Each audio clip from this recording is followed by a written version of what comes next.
L'associació Jordi Pere Cerdà, la gestora de l'escola catalana Jordi Pere Cerdà de Sallagosa, ha fet una crida a la societat civil per tal que el centre es pugui consolidar.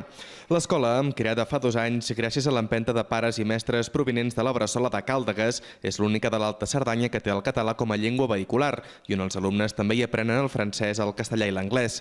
Enguany, la matrícula ha crescut i ha calgut contractar un ajudant de mestre. En ser una escola privada, són els pares i l'associació qui ha de trobar els diners per finançar el centre i aquest creixement d'alumnes i la conseqüent contractació de més personal els ha obligat a crear una campanya de micromecenatge per tal de tancar el pressupost de l'any. Ja tenim 25 nens, doncs 5 de més, i ara n'hi ha 2 o 3 que es tenen d'apuntar encara, doncs no està tancat els curs, però em sembla bé.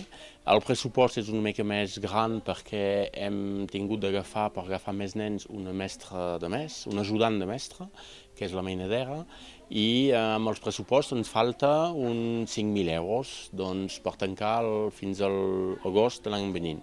L'escola es finança amb les quotes que paguen els pares i amb algunes subvencions que rep de part de la Generalitat i d'algunes administracions de la Catalunya Nord. Des del centre destaquen que per aconseguir consolidar el projecte i permetre'n el creixement era necessari contractar més personal i confien que es pugui trobar el finançament necessari per mantenir-lo. Estem en una situació econòmica difícil, les administracions ens poden ajudar però molt limitadament, aleshores ha sigut molts esforços per part de les famílies, de l'associació i les mestres per poder tirar el projecte endavant, però el que volem és tirar endavant, continuar, créixer, ampliar l'escola i fins i tot el personal i ser un referent d'escola catalana a l'Alta Cerdanya. Des de l'associació que gestiona l'escola confien aguantar almenys 5 anys, ja que si assoleixen aquesta xifra, asseguren que l'estat francès ja els pagarà almenys a un professor. De cara al futur, l'objectiu és més ambiciós i fins i tot preveuen obrir 2 escoles més a l'Alta Cerdanya amb aquest mateix model.